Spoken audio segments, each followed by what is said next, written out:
Mudamos de assunto agora para falar a respeito de mercado de soja, como está se comportando, oferta, colheita americana, que vem andando aqui, a semeadura no Brasil também, e as expectativas para os estoques trimestrais que serão divulgados pelo Departamento de Agricultura norte-americano.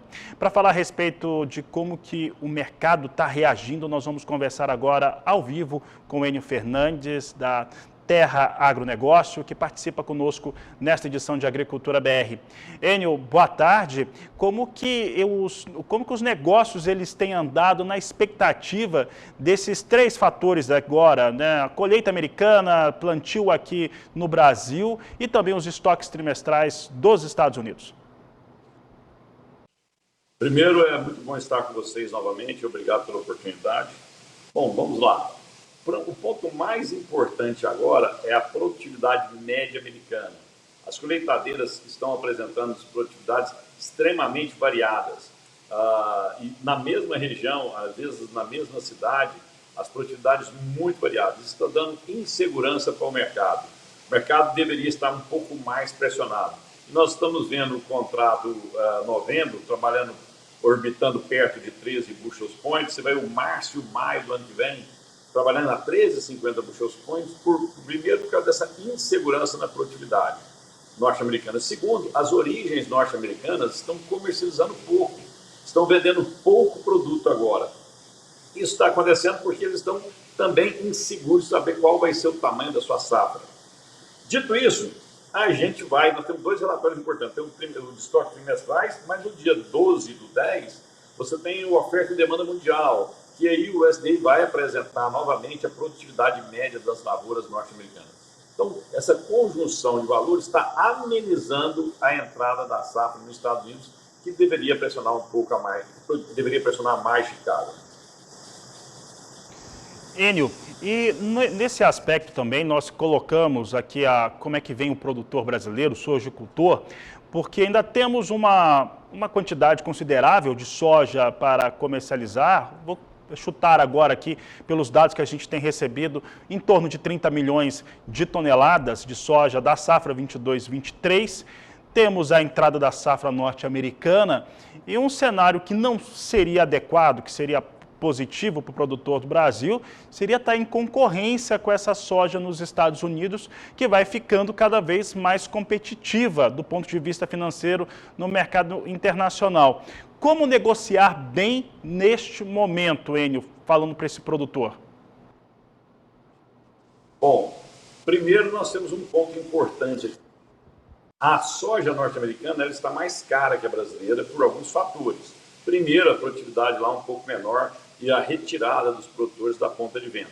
Segundo, o calado do rio Mississippi está muito baixo. Isso aumenta o custo de logístico dele. Então, nesses fatores, estão deixando a soja americana mais cara que a brasileira, o que agora o mercado deveria dar preferência pela soja norte-americana. E o Brasil continua a exportar bem. Os produtores não podem, eu acho que é um erro dos produtores, é ficar segurando ad eterno essa safra velha que está na mão deles. Daqui a pouco, as indústrias que esmagam e as tradings que exportam vão já estar fazendo os seus planejamentos, os seus budgets para dezembro. E aí, naturalmente, elas saem da ponta de compra, a pressão de compra diminui e o produtor vai ficar com a soja. Em alguns lugares, a liquidez desse produto pode ficar mais comprometida. Segundo, é que as plantas que esmagam soja precisam parar para fazer manutenção. E, geralmente, você faz isso entre dezembro e janeiro, esperando a próxima soja. E se realmente o plantio começar cedo, nós vamos ter a soja que vai ser colhida em Goiás, no Mato Grosso, pedaço do Paraná, que é colhida ali no janeiro, ela vai juntar, ela vai somar essa soja de estoque. A tendência não é de preços subirem mais no final do ano, a não ser que você tenha um problema de safra aqui no Brasil. Em condições normais de temperatura e pressão, esses preços vão ficar pressionados. Se você olhar os prêmios agora, nós estamos falando de prêmio 80 acima, 90 acima. Para março do ano que vem, estamos falando 90 abaixo, 100 abaixo. Quer dizer, você tem quase $1,60, $1,80 de deságio nessa soja. Por isso, os produtores precisam aproveitar essas oportunidades que o mercado está demandador pela soja brasileira, tanto para esmagamento quanto para exportação, e ele aproveitar e poder vender essa soja. Outro ponto importante que a gente não pode esquecer é que, ao não vender a soja, você está carregando estoque. Você está carregando estoque numa taxa de juros muito elevada. O dinheiro parado hoje custa muito. Se você comercializar essa soja, colocar esse dinheiro na sua conta e aplicar, você vai ganhar 1%, 1,1% ao mês, e ao invés de custo, você tem lucro. Então, o produtor tem que tomar cuidado para não segurar demais essa soja safra velha. Enio, o produtor, por algumas questões, uma delas estava ligada particularmente em relação a ter uma expectativa no começo da safra 22-23 de que subiria ainda mais, mesmo tendo preços que eram muito remuneradores, e foi justamente o contrário do que aconteceu. A safra 23-24, em relação aos negócios dela, na negociação futura, ela vem tão atrasada quanto era a safra 22-23. Como que isso pode pesar em relação ao produtor, ou seja, no bolso dele? Muito boa pergunta. Se os produtores chegarem na safra com pouco comercializado, com pouco proteção, com pouco hedge, o que vai acontecer? No momento da safra, eles vão ser obrigados a vender para cumprir os seus compromissos financeiros. Nós vamos ter uma concentração de oferta. Toda vez que você concentra a oferta, os preços tendem a ceder. Mesmo que Chicago não caia, nós temos que lembrar que os estoques passados dos Estados Unidos para a próxima temporada também vão ser muito apertados. Os prêmios vão corrigir essa diferença entre o que está acontecendo nos Estados Unidos, que é pouca soja lá, depois que a safra foi colhida.